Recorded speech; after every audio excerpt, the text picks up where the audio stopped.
अवश्य में भोक्तव्यम कृतम कर्म शुभाशुभम। हर व्यक्ति को अपने अपने कर्मों का भोग भोगना ही पड़ेगा। ये जो शरीर की हमारा शरीर बना है, ये पाप और पुण्य से मिलाकर हमको शरीर दिया गया है। अब आप यहाँ आने के बाद में आपको छूट है। जगत नाटक वैभव, ये रंगमंच है, यहाँ पर आपको छूट है। कई बार कहते हैं कि जब सारा कुछ प्रभु कर रहे हैं तो फिर हमको कष्ट क्यों मिलता है, हमको दुख क्यों मिलता है? तो ये तुम्हारे कर्मों के हिसाब से तुमको मिलता है।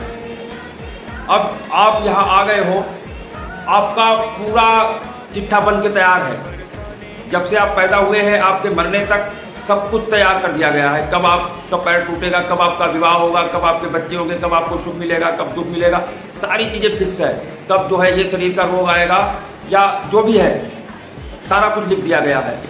और अब यहाँ पर आपको छूट दे दी गई।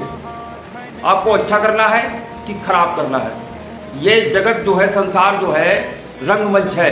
जैसा एक्टिंग करोगे वैसा ही आप, जैसा रोल अच्छा करोगे वैसा ही आपको बढ़िया डायरेक्टर इनाम देगा। यदि बाजार में गए हो, क्योंकि बाजार है, बाजार में तो सब कुछ बिकता है, आपको क्या पसंद है? वहाँ शराब भी बिक रही है, वहाँ दूध भी बिक रहा है, वहाँ मांस भी बिक रहा है, वहाँ व्यभिचार भी बिक रहा है। अब आपको क्या पसंद है, इसकी आपको छूट है।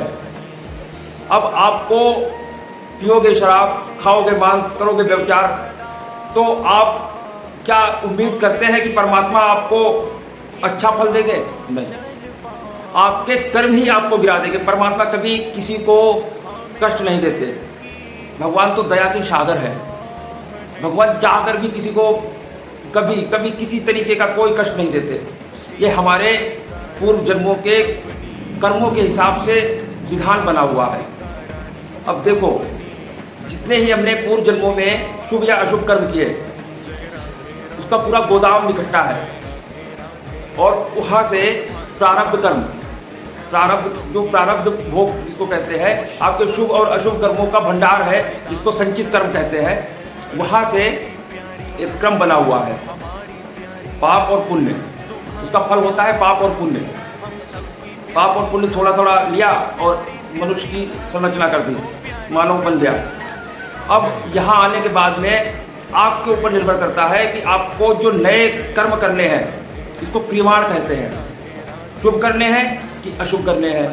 अब यदि आप अच्छे कर्म करोगे, शुभ कर्म करोगे, तो हाँ, प्रारब्ध जो बन गया, जो रच गया है पहले से, क्योंकि शरीर की रचना पहले हो चुकी है। और अभी जो आप करोगे ये क्रियमाण है, ये आने वाली ये नई खेती है, बाद में इसका फल मिलेगा।